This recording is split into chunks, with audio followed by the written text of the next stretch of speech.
Good morning, everybody, and welcome to another day here in Riyadh at the UNCCD COP16, hosted by the Presidency of the Kingdom of Saudi Arabia. Before to start with these days of interview, I would love to share with you some exciting news from the host city of the UNCCD COP16, Riyadh. And it's because Saudi Arabia launches the world's largest driverless metro. It has 176 kilometers with 85 stations. It's 6 metro lines, totally automatized, and it will move 3.6 passengers daily. So it's a huge launch, and everybody here at Riyadh are very happy because the traffic is very complicated, so I guess the metro is going to fix some of their problems. Okay, today we are going to talk about governance, a key facilitator which is absolutely important because it allows us to enhance effective management of land and water resources. And the way to do that is through inclusive decision-making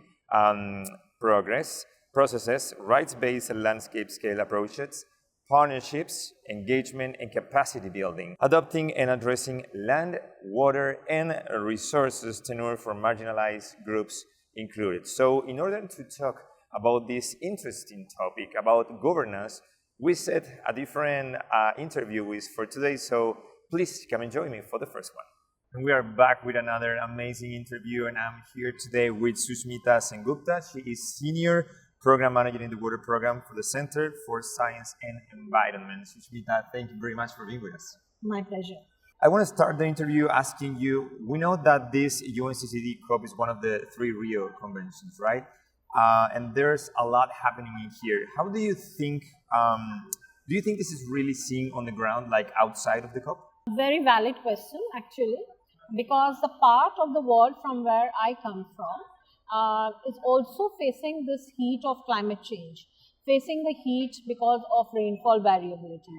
We all know that the number of rainy days are going to decrease. So it's time that we think about that, think about our source sustainability of the different sources of water, and revive our traditional wisdom to bring back water. How can governance, do you think, governance frameworks align policies across sectors to ensure cohesive and effective approaches to sustainable land and water engagement?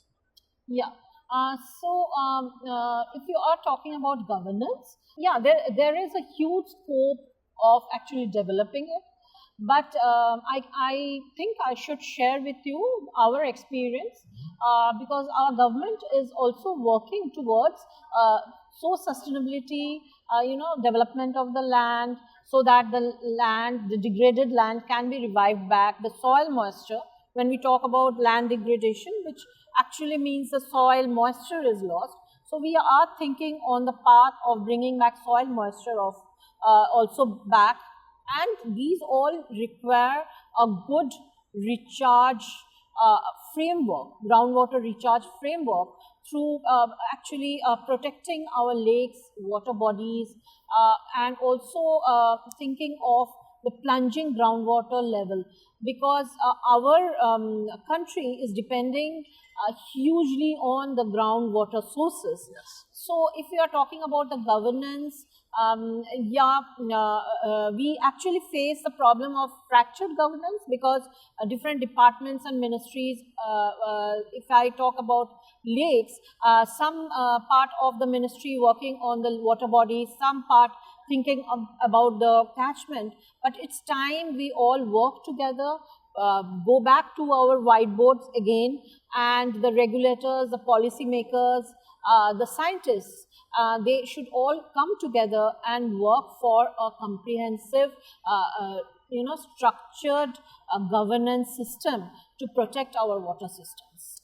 Today, actually, it's Governance Day, so let's talk about partnerships. How can partnerships, engagement, and capacity building initiatives enhance governance system for sustainable land use? Okay, when you talk about capacity building, you talk about participation, you talk about collaborations. India has always been in the forefront to work with the communities. We have some indigenous knowledge on traditional water harvesting, where the communities have come forward and showed the government like this is the way to work.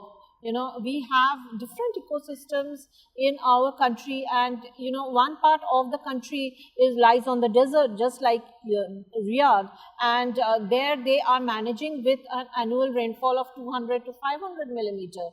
And as you know, we were under a colonial rule for a long time, and when Britishers came to India, they were surprised to see the hydraulic society. They were surprised to see how communities were managing with such a little bit of rainfall. So, it's time that we revive our knowledge. We think what our ancestors used to do and bring back that knowledge on the table again, and work with the communities, develop the capacity of the people inside the government, so that they think about the decentralized systems also, because small is very beautiful. We actually promote that, and so decentralized systems should supplement the centralized systems also. And this is how we think about the sustainability and development of the land, and using the very powerful governance to promote this. This is really inspiring and also very important to know why governance is so important. Susmita, thank you very much for being with us today. We continue to this series of conversation in the Governance Day here at the UNCCD COP16. I have the pleasure today to be with Jess Beigold, Managing Director of TMG Research. So Jess, thank you very much for being with us. Thanks for having me. Okay, so we are going to kick this conversation with this question. What is inclusive, transparent and adaptive governance critical for achieving land restoration, combating desertification and enhancing drought resilience? Thank you. I think the governance question is closely tied to the involvement of different societal groups in land restoration and land protection efforts. If you walk the corridors of this COP, you can see civil society organizations, NGOs, proposing how they work with governments to implement land restoration projects on the ground. And on the other hand, in the side events, there are a number of organizations who present how they interact with governments to also push the more contentious topics. For example, how do we ensure that indigenous peoples, that women have access to land and ancestral territories? How do we make sure that projects and programs that are difficult for governments to implement, that governments are actually held accountable so that they work towards that? For me, the Governance Day is about that, giving the space to these civil society organizations to truly assume these two pivotal roles. You were talking about a very important topic related with the people. So what steps do you think can be taken to ensure accountability and participation of marginalized groups, including women in land, water, resource management decisions? Moments of accountability really have to be created, and there needs to be active investment to construct this. I'll give you an example from our work in Kenya. The agricultural policies in Kenya are run by the counties. So the governor of the county assumes a key importance on the design of these policies for the counties. However, there's often no way that the governor can interact with the smallholder farmers, with women who are actually managing the lands. So together with partners, we created a mechanism called Governor's Day with Farmers, so that the farmers have once in a year the opportunity to actually speak to the governor and probe him and ask, these are our demands from last year, what have you actually done to implement them, and what is your agenda for the agricultural development in the future? And I think these moments are critical, moments of critical importance. And of course, then at national level, the human rights system has very important accountability mechanisms that are established within or inbuilt the way that the national human rights systems work in each country. And talking about rights, you just mentioned, how do rights-based and landscape scale approaches contribute to sustainable land management and the protection, for example, of vulnerable ecosystems? In many countries, we still observe that the government departments who run nature protection or nature restoration in parts are still influenced by their colonial legacies. So they often still assume a more fortress approach to protection. So they push people off the land in order to protect it, rather than making the people agents of restoration and protection. And in our experience, and we have just concluded work in 6 countries on the African continent, really working with local communities, and the work shows if the people have the rights, they become agents of land restoration, and they become partners in the restoration project rather than alienating them from their land, which has devastating impacts on their livelihoods, which violates their basic human rights, and they don't have an interest in actually protecting the resource, so the restoration outcomes might also not come about. Jess, thank you very much for this interesting conversation. Thank you very much, and I wish you all a good day. Have a good day too. All right, we keep going with this interview, and I'm here now with Veena Balakrishna, co-founder of the Youth Negotiations Academy. So thank you very much for being with us, Veena. Thank you for having me here. First of all, we were talking before the interview about this amazing institution you co-founded. So tell us a little more about it and why it's important to governance. Of course. So what we do at the Youth Negotiators Academy is to redress that systemic inequality of young people's representation in the multilateral decision-making processes. Specifically, we started with the 3 Rio Conventions. We started with the climate. So we run 2 programs at the moment. So one is called the Climate Youth Negotiator Program, and the other is the Land Youth Negotiator Program. And we recently launched one for biodiversity. The Climate Youth Negotiator Program trains young people, gives them the knowledge, network, and the necessary communities that they require to be effective decision makers in the UNFCCC process. And a similar approach is then taken with the Land Youth Negotiator Program for the UNCCD process, and we are hoping in 2026 we should be able to operationalize the program for biodiversity. So it would be named Biodiversity Youth Negotiator Program, and it would model the same that we've done before with climate and land, and hopefully in that manner we get to also connect the 3 Rio Conventions and having young people inside the decision-making tables. Absolutely. Governance is a really important enabler to achieve the goals that we set here at the COPs or in this important meeting. So what do you think youth or young people is important to the governance? So it's a great question. I'm going to start off by sharing a story of how we started this. Mm-hmm. So I consider myself a young person, also by age definition, I am still a young person. Yeah. And I was at one of the COPs in COP26. I noticed that really amazing young people like me, they were outside the decision-making rooms, like there were negotiations happening inside, and then there were protests and really amazing work happening outside. And that energy was not inside the negotiation rooms. And when you went inside the negotiation rooms, you could see the dynamics were very different, and also the people who were making the decisions were very different. They all looked homogeneous. And I kept asking myself, why was that happening? Why were not many young people or no young person inside the rooms?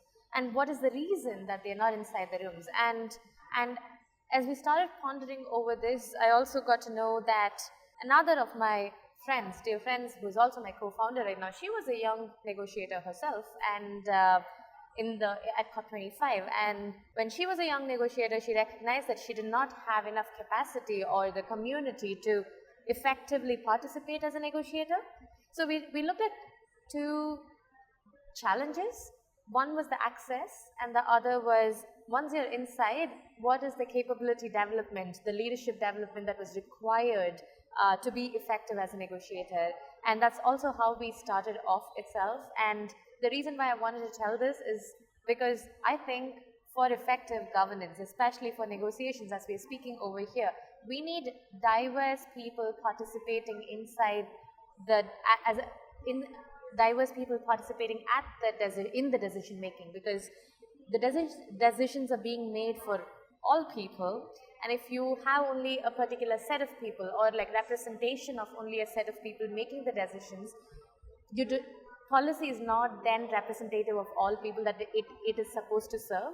And especially as young people who are inheriting a lot of the decisions that are being made here today, it is important that their voices are heard, they are able to bring in the perspectives of young people.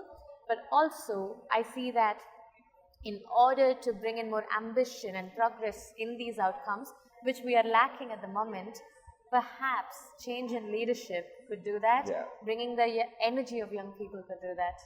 And how do you think you can amplify that message outside of these walls? Because it is so important. How about like innovative new methods, for example? So innovation, I think I would love to take the example of the work that we do ourselves, because what we do at the moment is work with the system, but gently, very silently, we still disrupt the system, because the system at the moment has a certain kind of procedural injustice when it comes to representation of young people, representation of women, representation of indigenous communities as decision makers. So in a way, one of the approaches that we took was to say, how about we work with the system? So who is the person who is in charge of managing this?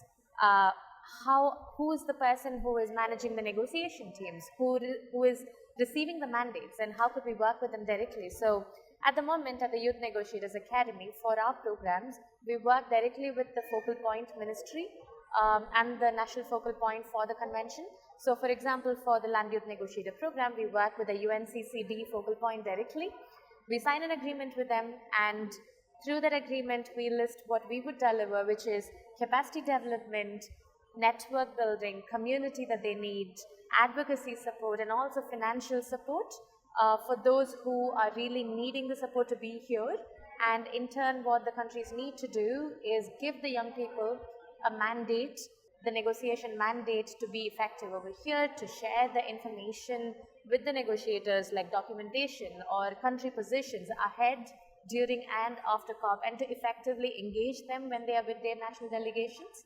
So this is one of those innovative ways that we thought we could sort of like go work with the source directly and see what could change, what could change those those traditions and informal discourses that are underlying, that brings those injustices in the space itself.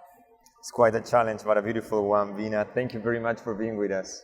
Thank you. All right, guys, thank you very much for being with us today. And please remember to subscribe to our newsletter on LinkedIn. So that's it, and see you tomorrow.